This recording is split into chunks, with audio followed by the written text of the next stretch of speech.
So one of these ayat that is so epic is the dua of Sulaiman alayhi salam. You know, when prophets make dua, they make dua for akhirah, they make dua for forgiveness, they make dua for their future generations, isn't it? Listen to this dua. قَالَ رَبِّ اغْفِرْ لِي. He said, Master, forgive me. وَهَبْ لِي مُلْكًا. And give me the gift of kingdom. Give me the gift of some kind of kingdom. مُلْكًا لَا يَنْبَغِي لِأَحَدٍ مِّن بَعْدِي. That is not even appropriate for anyone who comes after me. Give me so much kingdom that it's not even appropriate for any human being that comes after me to have that kind of kingdom. Innaka antal wahhab. You are the one who continuously gives gifts. What is Sulaiman alayhi salam asking for? First thing, forgive me. Second thing, which is what shocked me, he asked for kingdom. Okay, that's deen or dunya, by the way, by our standards. Sounds like dunya, isn't it? And not just dunya. Don't just give me and give other people.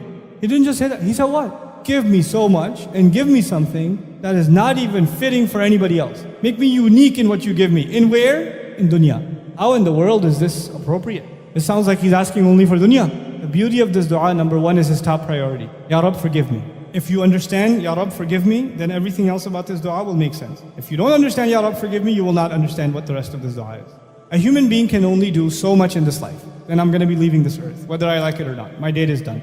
My time is done, the angel shows up, the appointment is there, it can't be delayed. The only thing that lives after me is what?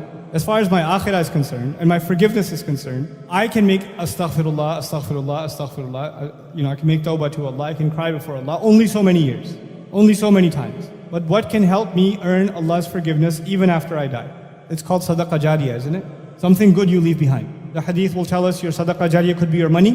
One of the most beautiful forms of sadaqah jariyah is what? Your children, they do good deeds after you, yes? Allah has given different people different blessings. Some people have money, they don't have children. Some people have children and they don't have money. But al-malu wal-banuna zinatul hayati dunya. Money is a part of the beauty of this life. Children are a part of the beauty of this life, isn't it? Now Allah gives certain people certain capabilities and other people other capabilities. If you study the prophets in the Qur'an, they don't all have the same talents. They have different personalities and they have different special skills. They have different highlights. The thing about Sulaiman alayhi salam, his special ability is governance. He knows how to govern. He knows how to take control. He knows how to even control the rebellion of who? Of Jinn. He can even do that. He has an unusual capability of government and controlling resources and making things, putting things to service. Now, is that a common quality or a very rare quality? The more power you get in government, the more corruption you get. The more absolute authority you have, the more absolute problems you have. Absolute power corrupts absolutely. So one of the greatest kingdoms in human history is the pharaohs. Case in point. Sulaiman alayhi salam is in a unique position. He has kingdom and he knows how to use it for good. What kind of sadaqah jariyah can he leave behind? Unmatched. He sees an opportunity. His akhirah to be reconciled by the talent that Allah has given him. And the talent Allah has given him is remarkable. He had an incredible kingdom. An incredible control. Incredible stability in his land. Over human beings and over jinn. So he says, Ya Allah, expand this territory for me. Give me kingdom above and beyond this, like you will never give to anybody else after me, because I know what Allah has given me. And by the way, you should understand something else about Sulaiman alayhi salam from the Qur'an's perspective. Sulaiman alayhi salam is the son of who? You know? Dawud alayhi salam. You should know something special about Dawud alayhi salam. There's a hadith about Dawud alayhi salam. Adam alayhi salam was shown the names of every single human being. When we were ruh, Adam alayhi salam was introduced to all of us. He knows my name, he knows your name. وَعَلَّمَ آدَمَ الْأَسْمَاءَ كُلَّهَا ثُمَّ عَرَضَهُمْ. That's actually going back to the names of all individuals, which is amazing. Our Father knows all of us by name. It's not just we know His name, He knows our name too. And He knows our qualities too, because in Arabic, ism is also qualities. So He knows you and your personality. How many people are in front of Him? Adam alayhi salam? Unimaginable, yeah? And He picks out one of them. He says, who's that? That's your son Dawood. Give him 40 of my years. Make his life longer. Who did He pick out of all of them? You know what's amazing in the Qur'an? The word Khalifa only comes twice.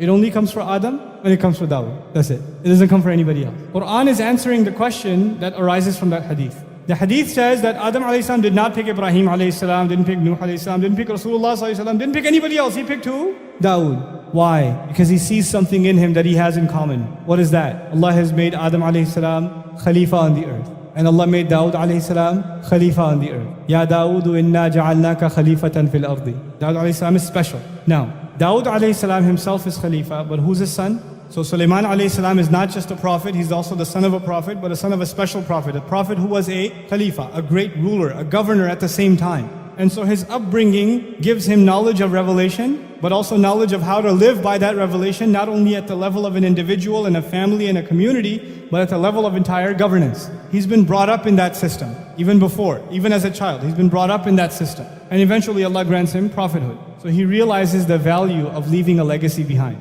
He's learned that from his father. And so he understands that he's going to die, but his legacy should live on. The legacy of good that he creates should live on. And Ya Allah, give me something that doesn't even, because he knows his children are not going to get it the same way he got it from his dad. لا ينبغي لأحد من بعدي. Now what does that mean for you and me? You know, some people, they can't handle fame. Some people can't handle money.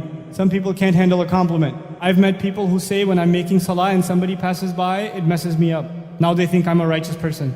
Other people, they could be anywhere and they're praying and they don't care, the universe doesn't exist for them.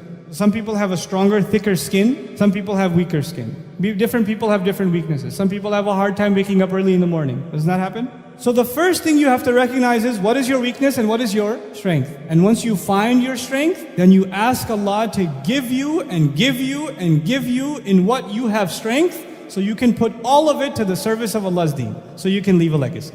Ya Allah, if this is not going to mess me up, then give me more of it, because I can put it to work for your deen. Like Uthman radiallahu anhu should be asking for more wealth. He should ask. You know why? Because even after being a millionaire, does the wealth mess him up? No. Someone like a Qarun should not ask for more wealth. Because whatever he has messed him up enough already. You understand? So not everybody's going to ask for the same thing. Because the strength of Sulaiman alayhi salam is he has power, but it doesn't corrupt him. So he asks Allah, give me more and more and more and more and more of power, so I can take all of it and serve what? Your deen. And when you ask Allah, what did Allah do for him? Look at in the next ayah, فَسَخَّرْنَا لَهُ الرِّيحَ تَجْرِي بِأَمْرِهِ رُخَاءً حَيْثُ أَصَابَ وَالشَّيَاطِينَ كُلَّ بَنَّاءٍ وَغَوَّاصٍ وَآخَرِينَ مُقَرَّنِينَ فِي الْأَصْفَادِ هَذَا عَطَاؤُنَا. I made the winds submit to him. I made shayateen do work for him. Others I made dive deep into the ocean for him and pull out its treasures. Others I put in chains in prison, the ones who wouldn't listen to him. I put them in chains for him. This is all what we give. This is what we give. Allah gave him control over winds. You can have the most technologically advanced society with the greatest military, but when a hurricane strikes, their buildings fall. They can't protect themselves from what? The wind. They can't. They can't protect themselves from the earthquake. They can't protect themselves from the flood. Isn't it? They could have billions of dollars spent in defense, and they can't protect from the wind. Who needs a military when you have the wind? Send a hurricane that way. Send a storm that way. Subhanallah. This is what Allah will give. So for you and me, identifying what our strength is, and then making a pledge to Allah that we will use it for the strengthening of this deen, for leaving a legacy that is longer than our own. That is perfectly normal. Perfectly normal. That's not asking for dunya.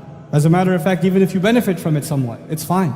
Because you take from it what you need, and you give from it what will build your akhirah. Because what was the priority from the very beginning? Rabbi ighfirli, forgive me. This is all in hopes of earning Allah's forgiveness. No matter how many good deeds I do, they're not going to be enough, so I keep doing good deeds even after I'm dead. That's what I want to do. Every one of you should be thinking like that. Every one of you. What is the strength Allah has given me, and how can I put it to good use, and how can Allah build my talent to make it even better, so I can benefit even more.